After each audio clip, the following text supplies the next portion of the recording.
거룩하고 새로운 상상, 큰 시리즈 제목으로 저희들이 말씀을 쭉 묵상해 오고 있습니다. 오늘은 25번째 시간이네요. 순수한 불꽃으로 살아가는 상상이란 제목으로 말씀을 전하려고 합니다. 지난주에 저희들이 오순절에 일어난 성령 강림에 대해서 말씀을 나눴습니다. 기억하시죠? 하늘에서 급하고 강한 바람처럼 그 다락방을 가득 채우더니 사람들 머리 위에 불꽃 같은 그런 모양들이 각자 하나씩 또 임한 것을 보았습니다. 그 내용들을 이렇게 쭉 설명해 드렸는데, 자, 이런 사건이 일어나고 난 다음에 또한 특이한 현상이 하나 발생했습니다. 그것은 뭐냐 하면 사람들이 이렇게 말을 막 하는데 보세요. 성령이 충만했는데 그곳에 있는 다양한 사람들이 각자의 언어로 알아듣기 시작했습니다. 방언에는 두 가지가 있습니다. 성경에 나타나는, 신약에 나타나는 방언 두 가지. 하나는 내가 한국말로 하는데 저기서 영어로 알아먹어요. 이러면 이제 더 이상 외국어 공부할 필요가 없는 상황. 제가 여기서 한국말을 하는데 저 사람이 일본말로 알아먹어요. 전혀 소통에 문제가 없는 방언. 이게 첫 번째 현상이고, 두 번째는 이제 영어를 엔젤릭 텅이라 그래서 소위 말해서 이렇게 영적 방언한다는 분. 이렇게 성경에 두 가지가 기록되어 있는데, 지금 일어난 현상은 다른 외국어로 사람들이 듣는 방언이에요. 나는 한국말로 하는데 저 사람이 자기 나라 말로 들어요. 이게 어떤 현상이냐면 바벨탑 사건, 혹시 구약에 기억하시는 분들은 또 좀 상기하실 수 있는데, 그때는 하나님이 사람의 언어를 흩으셨잖아요. 지금은 모으시는 현상이에요. 이게 마지막 때라는 걸 보여주는 특이한 현상입니다. 자, 그런데 사람들이 이걸 보고 어떤 반응을 나타냈나 하면 깜짝 놀랐고, 13절에 보면 저 사람들이 술을 너무 많이 마셨다, 이런 결론을 내릴 수밖에 없을 정도로 아주 희한한 상황이 벌어졌어요. 자, 이럴 때 이제 베드로가 나타나서 이제 설교를 합니다. 많은 사람들이 이제 베드로의 설교를 직접 듣고 있는 그런 장면들을 좀 묘사한 장면이에요. 그래서 베드로가 나와서 이제 설명하는 이야기인데, 이 상황이 우리가 지금까지 설교를 쭉 드렸던 이야기들을 전체를 종합하는 것과 비슷한 그런 장면이라는 생각이 좀 들었어요. 보세요. 제가 하나하나씩 좀 설명을 좀 드리겠는데, 첫 번째, 모든 퍼즐이 맞춰졌어요. 다른 말로 하면 이걸 통해서 삶의 통일성이 생겼습니다. 베드로가 지금까지 예수님을 따라 사역하면서 말씀도 듣고 기적도 행하는 것을 봤는데, 이게 사실은 조각들이 흩어져 있었어요. 그런데 예수님께서 십자가에 죽으시고 부활하고 성령이 임하면서 이 조각들이 하나하나씩 들어와서 탁탁탁탁탁 맞아지는 경험을 했어요. 그러니까 이 영어로 표현을 하면 이제 클릭드 된다는 말이 있어요. 이렇게 클릭한다는 말이 뭐냐면 이렇게 맞아서 조각이 딱딱딱딱딱딱 들어맞아서 그림이 딱 하나 완성되거나 어떤 엔진 같은 게 완성되는 그런 상황이 지금 생겼어요. 사도행전 22장 22절에 보면, 여러분 지금 우리가 술 취한 게 아니에요, 그러면서 베드로가 구약 이야기를 쭉 설교를 합니다. 깜짝 놀랄 일이에요. 그러니까 베드로의 자기 삶 속에 있었던 그동안에 유대인으로서 살아왔던 모든 이야기가 예수님의 부활이라는 것을 통해서 하나로 딱 맞춰진 거예요. 그래서 여러분 보세요. 23절에 여러분에게 이 예수님이 넘겨졌고 십자가에 못 박아 죽였는데, 이 모든 일은 보세요, 하나님께서 이전부터 알고 계셨고 계획된 거라는 거를 베드로가 알게 된 거예요. 그러니까 전체 그림이 딱 맞아지는 그런 현상을 경험하게 되는데, 우리가 이 세상을 살아가면서도요, 삶의 전체 그림을 알기가 참 어렵고, 또 심지어는 이 세상이 워낙 바쁘게 돌아가다 보니까 큰 질문을 하고 살아가기가 어려울 때가 참 많습니다. 중국 분이 쓰신 책인데 우리는 왜 공허한가? 라는 책에 보면 중국 상황도 우리와 크게 다를 바가 없는 것 같아요. 자, 종합해 보면 현대인은 궁극적인 인생의 의미를 종교에서 말하는 천국이나 세상의 군주의 신성함 혹은 조상 숭배와 같은 외부에서 찾지 않고 자신의 육신과 삶에서 찾으려고 하지만, 그럴 때마다 환멸주의를 경험해야만 한다. 이게 무슨 뜻이냐면 그 이전에는 우리의 생각과 우리의 삶의 의미를 종교나 국가나 아니면 가족들 안에서 찾으려고 했는데 바깥에서 지금은 점점 나 안에서 찾으라는 메시지를 가지고 살고 있어요. 그런데 그것이 점점점 환멸이 일어나는 거예요. 그건 아무것도 일어나지 않아 안 돼라는 생각이 들어요. 이로 인해 현대인은 두 가지 현실적인 경험을 하는데, 첫째, 생계를 위해 끊임없이 노력하지만 상황은 좀처럼 나아지지 않고 그 속에서 삶의 의미가 점차 사라져가는 현실을 마주해야 한다는 거예요. 그래서 삶이 너무 각박하고 힘들다는 거예요. 그러니까 전체 인생의 의미, 큰 그림을 찾기가 어려운 세상을 우리가 살아갑니다. 둘째로, 개인의 삶에서 삶의 의미를 찾으려고 해도 피로와 무력감, 막막함에 자꾸 압도당한다는 점이다. 결국 인생의 궁극적인 의미를 개인과 개체에서 찾으려는 현대인은 시간이 지날수록 마음이 점점 더 공허하게 살아가게 된다. 그러니까 이 세상이 각박해지고 복잡해지고 또 점점점 살아가는 게 힘들어지니까 이 세상에 자꾸 네 안에서 개인의 의미를 찾으려고 했는데 그게 안 된다는 거예요. 그러다 보니까 나 왜 이렇게 공허하지? 현대인들이 이런 상황 속에서 살아가고 있는 거예요. 자, 그런데 이렇게 우리가 공허한 삶을 살다 보니까 인생의 의미가 완전히 사라져버리고, 그리고 내가 무엇을 어떻게 해야 될지도 모르고 왜 교회에 오는지도 잘 몰라요. 왜냐하면 이 교회 안에서도 마저도 맥락이 다 사라져버리는 현상들을 우리가 경험하고 있기 때문입니다. 혁명과 붓다라는 책을 법륜 스님이 쓰셨는데요. 제가 이 책을 인용하는 이유는 불교도 얼마나 다르게 변천해 왔나 이런 것들을 좀 여러분에게 알려드리려고 좀 인용을 하려고 여기에 파워포인트에 만들어 왔는데, 보세요. 부처님의 가르침은 단순히 개인의 깨달음에 그치지 않고 당시 인도 사회에서 점점 많은 사람들에게 받아들여졌어요. 아소카 왕 시대에는 그 주주 사회까지 영향을 끼쳤는데 시간이 지나면서 인도 사회가 점점 봉건제로 강해지고 계급 차별과 성차별이 심화되니까 불교마저도 변해버렸어요. 그러니까 부처님의 근본 가르침에서 점점점 벗어났고요. 본래 불교는 어리석은 마음을 깨우쳐 해탈과 열반을 성취하는 가르침이었는데 점차 개인의 자유와 행복보다는 복을 빌거나 죽은 후 좋은 곳에 가는 것을 중시하는 종교적 성격이 강해져 버렸어요. 그 결과에 출가 수행자는 소위 말해서 스님들, 제사장 역할이 되어버렸고 제가 수행자, 일반 사람들, 복을 비는 단순한 신도가 되어 기존의 다른 종교와 별 차이가 없어지게 된 것입니다. 이런 그 현상들을 분석을 했는데요. 기독교도 마찬가지입니다.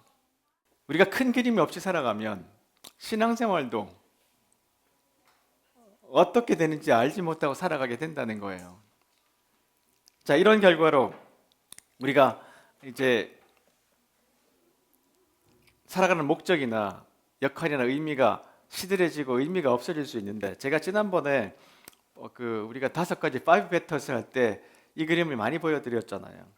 우리가 반드시 성경이 가르친 이 서사를 이해해야지만 우리가 온전한 사람으로 살아갈 수 있다. 그래서 창조, 타락, 이스라엘, 예수, 교회, 이 서사 큰 이야기를 우리가 반드시 기억해야 된다는 이야기를 계속해서 여러분에게 강조를 했었던 거예요. 오늘도 조금 더 옛날 기억을 되살리기 위해서 언급을 좀 하겠습니다.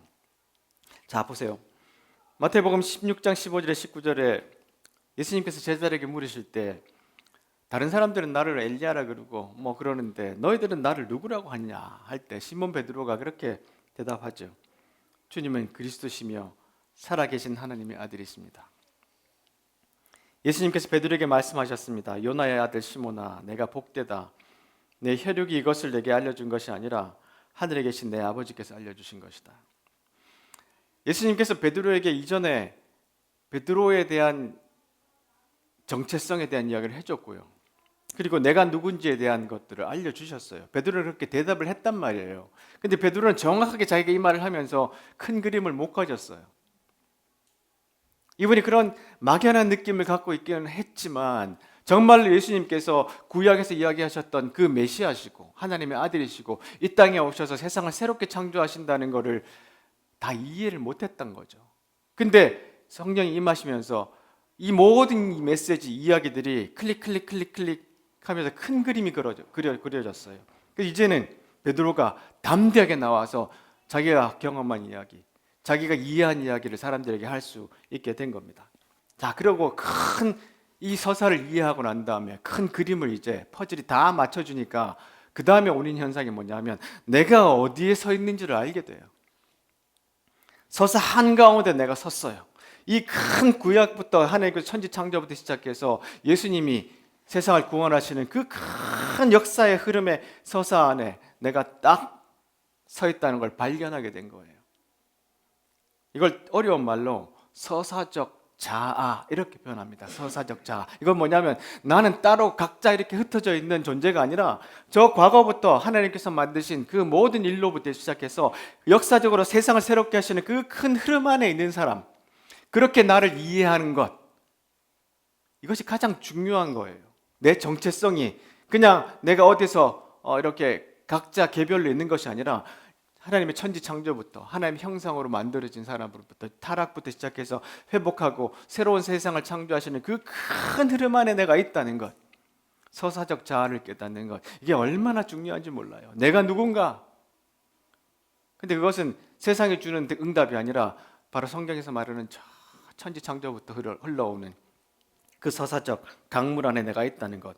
그러니까 이제 베드로가 요엘서의 말씀을 인용합니다.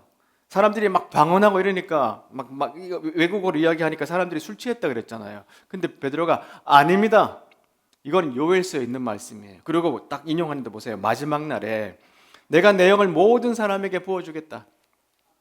너희 아들과 딸들은 예언하고 환상을 볼 것이고 늙은이들은 꿈을 꿀 거다. 그날에 내 남자 종들과 여자 종들에게 내 영을 부어주겠다. 그러면 예언하고 그리고 모든 이런 현상이 벌어질 것이고 누구든지 주님의 이름을 부르는 사람은 구원을 얻을 것이다. 이 큰 서사 안에 내가 서 있는 자리가 딱 이해가 됐어요. 내 정체성이 확고해졌고, 그러니까 요엘서 이야기, 그 현상이 지금 일어나고 있다는 것을 사람들에게 설명해 줄 수 있게 된 거예요. 서사의 위기에서 한병철 철학자가 이런 이야기를 하죠. 현대인들은 정보와 소통에 도취되어 몽롱하다. 이 상태에서 우리는 더 이상 소통의 주인이 아니다. 의식된 통제로부터 벗어난 정보의 교류에 몸을 내맡긴 상태다. 이것은 뭐냐면 알고리즘 같은 거 보다 보니까 내 생각들이 막 통제되는 거예요.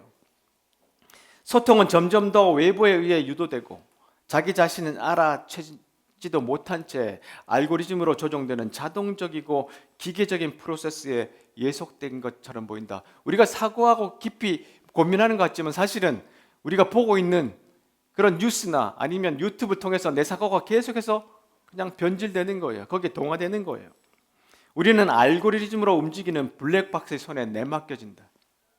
인간은 제어하고 착취할 수 있는 데이터의 기록으로 축소된다. 그리고 현대를 살아가는 우리가 이런 모양인데 이렇게 살아가서는 안 된다는 거예요. 이 서사적 자아, 내 서사적 정체성이 어디 있는지를 정확하게 깨달아야, 지금 어떤 상황 속에 서 있는지 내가 알고 있어야 내 살아가는 방향도 정해지고 역할도 이해되고 목적도 확실해진다는 거예요. 베드로는 지금 이 상황들을 호련히 완벽하게 경험하고 있습니다. 보세요.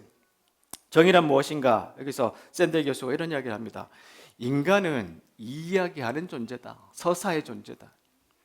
우리는 서사적 탐색으로 삶을 살아가는데 나는 무엇을 해야 하는가라는 물음에 대답하려면 그 전에 나는 어떤 이야기의 일부인가 라는 것을 분명히 대답할 수 있어야 된다는 거예요. 그러니까 내가 뭘 한다는 것을 막 여기서 찾으려고 하고 저기서 찾으려고 하면 발견할 수 없을 뿐만 아니라 계속해서 우왕좌왕하게 돼요. 우리가 물어야 될 질문은 나는 어떤 서사 속에 서 있는가? 지금 베드로가 딱 서 있는 그 자리, 우리가 서 있는 그 자리가 주님 안에서 발견이 돼야 된다는 겁니다. 허구의 서사에 등장하는 인물들처럼 우리도 앞으로 어떤 일이 일어날지 알지 못한다. 소설 속에 있는 이야기처럼. 그럼에도 삶에는 미래로 나아가게 하는 특정한 형식이 있다. 삶이란 보세요. 특정한 통함이나 일관성을 갈망하는 서사적 탐색을 규정한다. 이 하버드 교수가 써서 글이 좀 어려워요. 이게 무슨 뜻이냐면 우리 삶이 막 파편처럼 조각처럼 흩어져 있는 것이 아니라 통합성을 가져야 된다는 거예요. 통일적인 생각들을 사고를 가져야 되는데 이건 뭐냐면 바로 저 구약부터 시작해서 쭉 내려오는 그 이야기 속에 내가 들어가 있는 것을 알게 되면 내 삶이 이제 통일성이 생기는 거예요. 오늘은 이렇게 살았다가 나는 내일은 저렇게 살아가는 게 아니라 이야기 속에 살아가는 그 삶으로서의 내가 정체성이 이해가 되면 그 다음부터는 내 삶을 어떻게 살아야 되는지를 분명히 알게 돼요. 다시 한번 이야기하면 우리는 이야기 속에 사는 존재라는 거예요. 근데 그 이야기가 뭐냐면 바로 오늘 베드로가 경험하는 바로 그 요일서의 마지막 때 이 일이 지금 일어나고 있다라는 정확한 인식들이 생긴 거예요. 근데 우리는 그 삶을 정확하게 인식하고 살지 못하기 때문에 내가 기독교인인가 아니면 그냥 일반 사람인가를 구분하지 못하고 똑같이 살아가는 삶을 반복하게 되는 것입니다. 자, 톰 라이트 주교가 마지막 날이라는 것에 대해서 우리가 알려주고 있어요. 베드로가 지금 마지막 때라 그랬잖아요. 종말이라 그랬습니다. 근데 많은 사람들이 종말 그러면 세상의 끝이라고 생각하는데 성경이 말하는 종말, 마지막 때는 그 이야기가 아니에요. 보세요. 마지막 날의 요점 중에 하나는 이 시간이 새 창조의 때라는 겁니다. 새 창조는 하나님의 백성과 더불어 시작되고 그 점에서 예언자 요엘의 말은 사도들의 여러 언어로 하나님이 하신 위대한 일들을 외친 특이한 행동을 직접 설명해 준다. 베드로는 그 사건을 하나님이 자신의 영을 새로운 방식으로 부어주실 것이라고 말한 요엘의 약속과 직접 연결시켜요. 그러니까 베드로가 지금 서사를 이해하고 있으니까 지금 내가 방언이 막 일어나니까 이거 어디로 연결시켰죠? 요엘서와 이렇게 딱 연결을 시키는 생각들을 가질 수 있게 된 거예요. 그러니까 우리가 세상에 살아가다가 어떤 사건이 벌어질 때 그것이 하나님께서 말씀하시는 사건과 정확하게 연결되고 이해되어야 우리의 삶이 온전히 달라지고 또 힘을 얻고 살아갈 수 있게 된다는 거예요. 하나님은 자신의 영을 통해 사람들 사이에서 일해 오시지만 그때까지는 늘 여기서 한 사람, 저기서 한두 사람, 왕과 예언자와 제사장과 의로운 사람들에게 영감을 줬다. 성령이 그렇게 일했죠. 그런데 예수님의 죽음과 부활을 통해 신선한 신적 에너지가 갑작스럽게 분출되면서 급하고 강한 바람처럼 성령이 임하면서 하나님의 영을 보세요. 많은 사람들 위해 동시에 부어줬어요.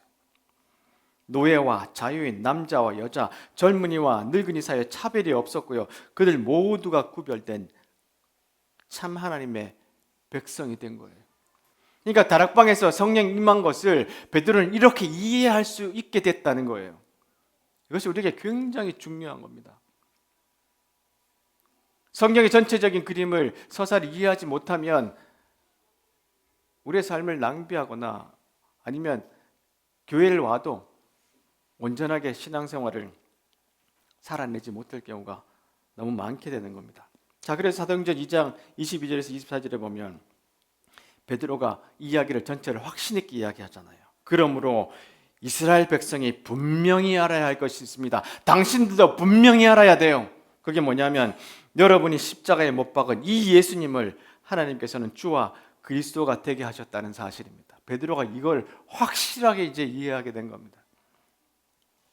구약에 있는 모든 사건과 자금들이 방언하는 사건들을 보니까 이거 확실하다. 이제 모든 그림이 맞춰졌고, 자, 내가 어디에 서 있다고요? 마지막 때에 왔다는 걸 알게 됐어요. 내가 그 서사의 위치에 어디에 있다는 것을 알게 됐다고요? 이제 이게 종말의 시대구나. 성령께서 지금 새롭게 일하시는 새 창조의 시대구나라는 걸 확실하게 이해하게 됐다는 거예요. 우리가 살아가는 지금 시대가 마지막 때거든요. 성령이 임하신 그 이후로부터 우리도 그 시대를 살아가고 있어요. 내가 서 있는 곳이 마지막 때 새 창조의 시대구나. 그걸 우리가 이해할 필요가 있다는 겁니다. 자, 그러면 내가 큰 이야기, 서사를 이야기를 하고 삶의 통일성, 퍼즐들이 맞춰졌잖아요. 그리고 난 다음에 나에게 삶의 목적이 와요. 내가 왜 살아야 될지 모르겠다는 청년들 되게 많잖아요. 물론 이제 지금도 여기 계신 뭐 나이에 상관없이도 그런 생각을 하고 계실 수 있는데, 내가 뭘 위해서 살아야 되는가? 그걸 알려면 첫 번째, 내가 서사의 큰 줄기 안에 있다는 걸 깨달아야 되고, 그 서사의 중심에 내가 있다는 것을 이해해야 되고, 그러면 그때 내가 어떤 목적으로 살아가야 되는가 그걸 알게 돼요. 그리고 역할을 받아들이게 됩니다. 자, 베드로 보세요. 군중들 앞에 나와서 이제 막 말씀을 담대하게 전합니다. 그 전에 그랬던 사람들이 아니잖아요. 자신의 역할을 분명히 이해했어요. 그리고 삶의 목적이 뭡니까? 많은 사람들에게 이 악한 세대에서 구원을 받으라고 전합니다. 사람을 낚는 어부가 되겠다고 예수님 약속하신 그 일들이 지금 확실하게 이루어지고 있는 것을 자기도 스스로 깜짝 놀랐을 거예요. 우리의 삶도 그렇게 되는 거예요. 성경에 있는 서사를 충분히 이해하고 내가 지금 어디에 서 있는가, 그 서사의 순간에 마지막 때에 서 있다는 것을 기억한다면 내가 어떤 삶을 살아야 되는가, 어떤 목적으로 살아가야 되는가를 우리가 분명히 깨닫게 된다는 겁니다. 그래서 보세요. 마태복음에 보시면 베드로를 부를 때 베드로가 대답한 그 고백의 근거에서 이렇게 이야기하잖아요. 내가 너에게 말한다. 너는 베드로다. 내가 이 돌 위에 내 교회를 지을 것이니 지옥의 문이 이것을 이기지 못할 것이다. 내가 내게 하늘나라의 열쇠를 줄 것이다. 무엇이든지 내가 땅에서 잠그면 하늘에서도 잠겨 있을 것이고, 무엇이든지 내가 땅에서 열면 하늘에서도 열려 있을 것이다.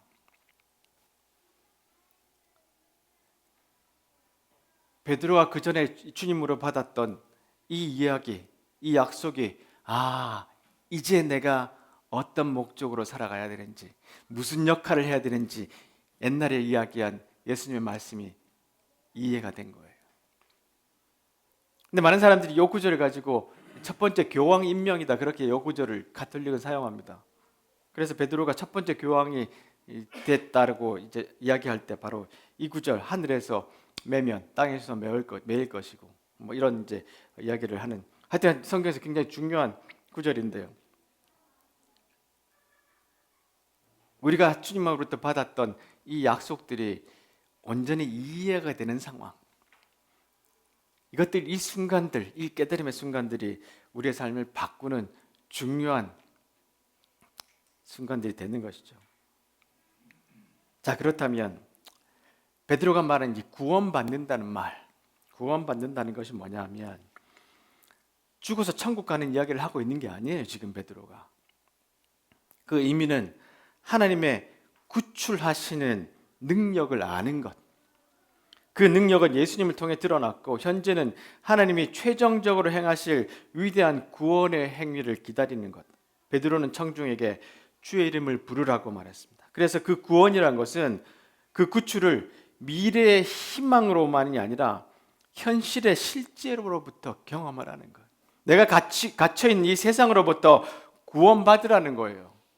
우리가 보통 구원받는다 그러면 죽어서 천국 간다. 어제 제가 며칠 전에도 교보에 가서 강화문을 지나가는데 한 분이 계속해서 서서 전도하세요.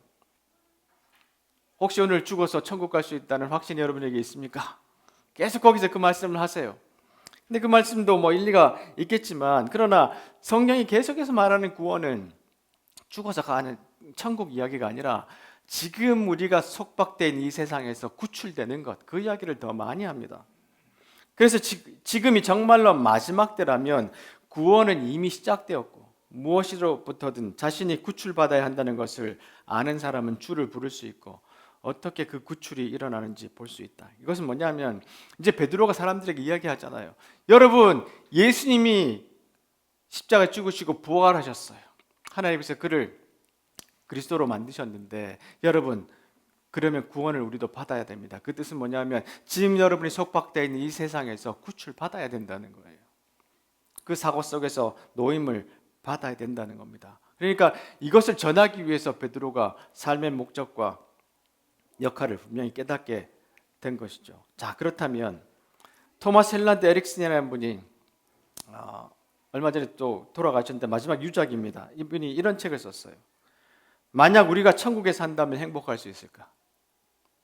책 제목이 지금 재밌지 않나요? 요즘 드라마도 천국 이야기하는 드라마가 하나 있던데, 만약 우리가 천국에 산다면 행복할 수 있을까? 여러분 어떻게 생각하세요? 이 질문 자체가. 천국 가면 당연히 행복한 거 아니에요? 이런 질문을 우리가 던질 수 있잖아요. 그렇죠? 근데 이분이 이런 이야기를 합니다. 사랑의 반대는 증오가 아니라 무관심이란 말이 있다. 그렇다면 행복의 반대는 불행이 아니라 지루함이라 할 수도 있지 않을까? 어쨌든 가난한 나라보다 부유한 나라의 자살률이 높다는 사실은 눈여겨볼 만하다. 이분이 어떤 이야기를 하냐면 우리는 이미 천국에 살고 있다는 거예요. 우리는 이미. 왜냐하면 지금 우리 21세기에 살아가는 사람들의 삶의 수준이 과거에는 상상도 못할 정도의 삶을 이미 우리가 살고 있다는 거예요. 그들이 생각하는 천국의 삶을 우리가 이미 살고 있는데 왜 이렇게 사람들이 불행하냐는 거예요. 왜 이렇게 잘 사는 나라의 사람들이 자꾸 자살을 하냐는 질문을 던지는 거예요. 우리가 천국에 산다면 행복할 수 있을까? 이미 우리가 천국에 살고 있는데 사람들 왜 이렇게 불행한가? 이 질문을 우리에게 역설적으로 던지고 있습니다. 여러분 행복하신가요? 우리가 예수님을 믿는 것은 죽어서 천국 가는 것이 단순한 목적이 아니라 이 세상을 천국 만드는 것에 목적이 있는데 그 천국은 세상이 말하는 천국과는 다릅니다. 그 행복은 우리가 많이 가지고 많이 누리는 것에 있지 않다는 거예요. 왜냐하면 그렇다면 부유한 사람들이 이렇게 많이 자살할 이유가 없지 않겠어요? 진짜 구출받는 게 뭔가? 구원받는 게 뭔가? 베드로가 말하는 이 서사 안에서 구출받는 이야기가 뭔가를 우리가 다시 깊이 고민해야 될 것입니다. 자, 네 번째로 큰 서사와 내 현재 위치와 역할에 대한 정확한 이해가 오면 선한 영향력이 생겨요. 다시 한번요. 내가 어디서부터 시작해서 어떻게 흘러가는 전체 이야기 속에 어디 속에 있는지를 이해하게 되면 내가 어떤 목적으로 살아갈 수 있게 되고 그 다음에 내 역할을 분명히 알게 돼요. 아, 내가 뭘 위해서 살아야 되지? 내 역할은 뭐지? 이 고민들이 다 해결이 된단 말이에요. 그 서사를 온전히 알게 되면, 그리고 내가 지금 마지막 때에 서 있다는 것을 확인하게 되면 그 다음에 어떤 영향력이 생기냐면 보세요. 베드로의 이야기를 듣고 사람들이 마음에 찔립니다. 그리고 베드로와 다른 사람들에게 우리가 어떻게 하면 좋겠습니까? 하고 질문을 해요. 우리 어떻게 살까요? 당신이 이렇게 큰 서사 이야기를 하고 당신의 모습을 보니까 아, 나도 그렇게 살고 싶은데 우리는 어떻게 하면 좋을까요? 그러니까 베드로가 이야기합니다. 회개하고 여러분은 각각 그리스도의 이름으로 세례를 받으십시오. 이 회개라는 거는 개인의 잘못을 이야기하라는 게 아니에요. 지금 삶의 방식을 바꾸라는 거예요. 돌아서라는 거예요. 그리고 예수님의 이름으로 세례를 받고 그러면 죄는 용서받고 성령을 선물로 받게 될 것이고요. 자, 그리고 난 다음에 어떻겠어요? 믿는 사람의 수가 3,000명이 됐습니다. 그러니까 베드로가 정확한 서사 이야기를 하고 내 위치가 어딘지를 알려주고 그 다음에 자기의 목적을 분명히 가지고 말을 하니까 자기에게 선한 영향력이 있다는 것을 발견하게 돼요. 사람들이 변하기 시작합니다. 그것도 어마어마한 숫자가. 그리고 우리가 살아갈 때 내 역할이 뭔가를 분명히 알게 될 때, 그리고 내 삶이 어떤 영향력을 가져오게 될 때, 이것이 바로 이렇게 모든 것이 통일성 있게 연결될 때 이런 일들이 일어난다는 거예요. J. 파커가 이런 이야기를 합니다. 충만한 삶을 산다는 것은 곧 행동하는 거다. 행동의 능력이 산자와 죽은 자를 갈라놓는 차이점이다. 그러나 행동은 움직임 이상의 것이다. 그것은 우리 자신과 우리의 세계를 표현하고 발견하고 재구성하는 것을 포함하는 움직임이다. 보세요. 우리 자신과 우리 세계를 표현하고 발견하고 재구성한다. 계속해서 예수님 안에서 이 서사를 확인하는 것들, 이것이 필요한데 행동이란 우리가 다른 존재와 성령과 더불어 현실을 공동 창조하는 것으로 일컫는다고 나는 생각한다. 보세요. 이것도 우리가 다른 존재, 공동체입니다. 다른 사람들과 함께. 그리고 성령과 더불어 현실을 계속해서 새롭게 창조해내는 거예요. 이것이 우리가 행동한다는 뜻인데, 행동을 통해 우리는 우리가 누구인지, 우리가 가진 혹은 원하는 세계가 어떤 것인지를 표현하고 또 배우게 돼요. 그러니까 지금 베드로가 계속해서 주저주저하고 있다가 물고기 잡으러 갔잖아요. 근데 서사를 이해하고 난 다음에 돌아와서 행동하기 시작합니다. 그러니까 베드로가 충만한 삶을 살기 시작합니다. 시시하고 시들시들해져서 저기 옛날 물고기 잡으러 갔던 그 모습은 사라져버리고 완벽히 달라진 모습으로 베드로가 선한 영향력을 끼치며 사람이 완전하게 새로운 용도로 쓰임받고 있어요. 우리도 그렇게 살고 싶지 않습니까? 그렇죠? 그러려면 충분하게 서사가 무엇인지를 묵상해야 되고, 다시 한번 우리의 삶을 재구성해야 되고, 내 역할과 목표가 무엇인지, 여러분 직장에 있든지 가정에 있든지 어디에 있든지 간에 내 위치가 정확하게 어딘지를 알게 되고, 주님이 나에게 맡기신 일들이 무엇인지를 다시 한번 생각해 본다면 내 삶에 그때부터 선한 영향력이 나타나기 시작해요. 그 다음에 또한 이제 말씀 하나 좀 인용하면, 요즘 이분이 다시 한번 우리에게 조금 많은 인사이트를 주고 계시는데, 여러분 부자 김장하 혹시 영화나 책이나 보신 분 계세요? 제가 영화 보고 참 많이 감동받았는데, 이분이 이제 장학금을 주기 시작하면서 가셔서 이런 이제 연설을 하셨어요. 내가 배우지 못했던 원인이 오직 가난이었다면 그 억울함을 다른 나의 후배들이 가져서는 안 되겠다고 하는 것이고, 그리고 한약업을 종사하면서 내가 돈을 번다면 그것은 세상의 병든이들, 그 누구보다도 불행한 사람들에게서 거둔 이윤이겠기에 그것은 내 자신을 위해 쓰여져서는 안 되겠다는 생각 때문이었습니다. 그래서 이분이 수백억을 기부했잖아요. 여러분 이 책이나 한번 이 다큐를 꼭 한번 보시기 바랍니다. 아, 삶은 이렇게 살아야지라는 그런 감동이 우리에게 올 거예요. 이분이 갖고 있는 이 서사, 내가 가난했었어요. 난 못 배웠어요. 근데 이것이 내 후배들도 그렇게 되면 안 되잖아요. 그리고 내가 지금까지 돈을 번 거는 병자들을 고쳐주고 얻은 이윤이에요. 그러니까 그것을 내 자신을 위해서 쓰는 것은 옳지 않겠다, 이런 생각을 해서 이 돈을 다 기부한 거예요. 이 큰 이야기의 흐름 속에 내가 위치가 어디고 내가 무엇을 하는 역할이고를 정확하게 이야기하게 되면 내 삶의 목적이 바뀌었죠. 그리고 내 삶이 어떻게, 내 돈이 어떻게 흘러가야 하는지를 결정하게 되죠. 그 다음에 선한 영향력이 생기는 거예요. 이분을 통해 수많은 사람이 영향을 받았잖아요. 지금도 그렇게 하고 있고요. 근데 제목이 그거예요. 줬으면 그만이지. 줬으면 그만이지. 아무런 보답도 안 하지 않아요. 두 번째 산에서 데이비드 브룩스가 이런 이야기를 합니다. 인간관계가 부드러울 때, 헌신이 강력할 때, 의사소통이 순수할 때, 인생의 상처들이 치유되고 잘못된 것들이 용서받을 때, 사람들은 서로를 향해 구부러져 서로 밀접하게 얽히고 그리하여 거기서 어떤 신비로운 불타오름이 일어난다. 사랑이 사람들 사이에서 물어부터 찬연하게 피어오른다. 더할 나위 없이 순수한 불꽃으로.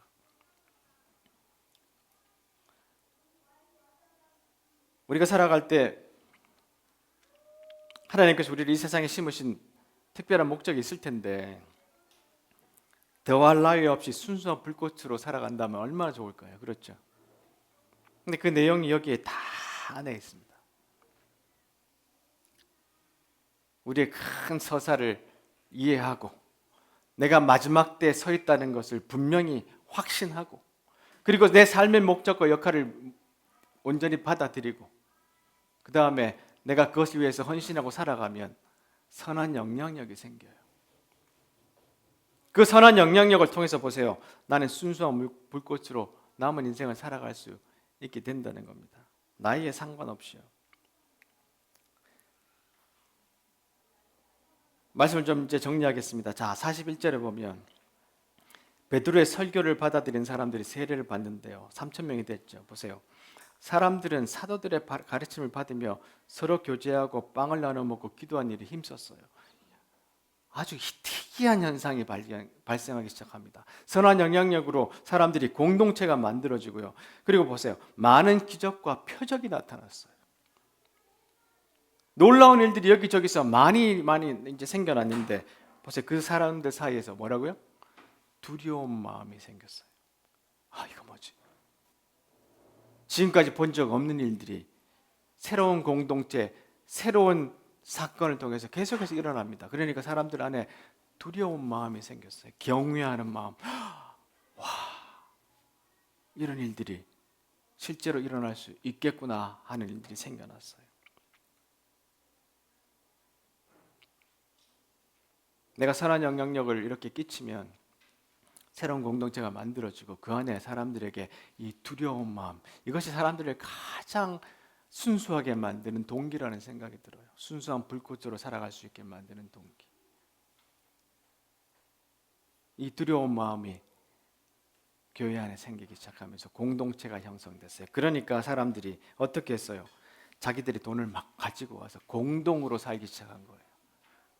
그동안 자기가 살고자 했던 목적이 달라지니까 집도 팔고 논도 팔고 밭도 팔고 와서 사람들이 함께 먹는 공동생활을 만들기 시작했어요.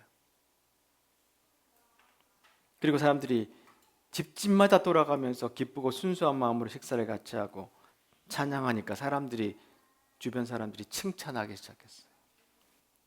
그러니까 아주 십자가에 죽은 비참하기 시작한 그런 작은 모임이 사람들 마음에 새로운 두려움을 일으키고 사람들이 기쁜 마음을 창조하고 교회라는 새로운 공동체가 생기게 됐던 거예요. 그렇게 교회는 시작됐습니다. 서사가 이해가 되고 내가 마지막 때에 서 있다는 것을 기억하고 내 역할을 분명히 알게 되면 선한 영향력이 생기는데 그것이 어떻게 해요? 공동체로 반드시 연결이 됩니다. 나 혼자 잘 먹고 잘 사는 것이 아니라 남을 위한 사랑의 공동체가 형성되는데 기초가 돼요. 그래서 유진 피터슨 목사님 이런 말씀했죠. 내가 도달한 확신은 이거다. 결코 쉽지 않게 얻은 확신이며 도저히 피할 수 없는 확신인데 우리는 공동체의 자신을 담그고 공동체를 끌어안지 않고서는 영적인 삶에서 어떠한 성숙도 예수님도 따르는 일에서 어떠한 순종도 기독교적 삶에서 어떠한 온전성도 이룰 수 없다는 것이다. 나는 나 자신만으로는 결코 나 자신이 될 수 없다. 그리스도께서 놀이하시는 무대, 우리 문화가 우쭐대며 자랑하는 개인주의가 아니라 바로 공동체다. 이 서사의 큰 흐름에는 바로 이 교회라는 공동체, 그리스도인이라는 공동체가 있습니다. 자, 이 길은 강요할 수도 없고 우리가 어떻게 만들어낼 수도 없는데요. 보세요. 주님은 우리가 계속해서 기도에 젖은 대화를 통해서 잠깐의 멈춤과 성찰 속에서 분명해지는 상황들에게 적극적으로 동참하라고 요구합니다. 우리가 그 길을 배울 수 있는 더 좋은 조건을 확보하기 위해서는 그 길에서 벗어나 다른 곳으로 옮겨갈 수 없다. 우리는 이미 그 길을 가고 있다. 우리가 이미 큰 서사의 흐름 속에서 우리는 이 주님이 만드신 그 길을 베드로처럼 걸어가고 있다는 거예요. 다시 한번 전체를 정리하면 우리가 성경의 서사를 이해하면 어떻게 해요? 내가 누군지를 정체성을 알게 돼요. 베드로가 분명히 예수님이 자리를 불렀던 그 정체성을 알게 되죠. 그리고 이제 내가 어디로 가야 되는지를 알게 됩니다. 그리고 이제는 어떤 삶을 살아야 되는지를 확실하게 알 수 있어요. 그리고 혼란이 일어나는 그런 방황의 순간에서도 방향성을 정확하게 알고 나아갈 수 있게 됩니다. 그리고는 베드로의 성품이 바뀌는 것처럼 우리도 성품이 계속해서 달라진 연습을 하게 되고 함께 여행할 공동체를 찾게 되고요. 살아가는 동안 내게 맡겨진 책임, 베드로에게 맡겨진 책임, 저에게 맡겨진 책임, 여러분에게 맡겨진 책임들을 감당하게 돼요. 이건 지난번에 저희들이 쭉 했던 건데 하나 더 추가한 게 뭐냐면 바로 내면의 확신과 외적 능력, 선한 영향력입니다. 이들을 갖추면 그 다음에 선한 영향력이 생기기 시작합니다. 그래서 여러분들이 직장에 계시거나 아니면 아이들을 또 양육하고 가르치시거나 선교사님들이거나 모두가 이 성경의 서사를 바로 이해하고 내가 어디에 서 있는지를 분명히 알게 되면 가는 방향과 역할과 목표를 분명히 알게 되고 그리고 공동체가 생기고 그렇게 되면 나에게는 선한 영향력이 생기고 그러면 두려움을 가진 공동체가 만들어진다는 것. 거기서 새로운 세상이 시작된다는 것을 기억하고 우리 모두가 그렇게 좀 살아가는 우리의 삶이 되기를 간절히 바랍니다. 기도하겠습니다.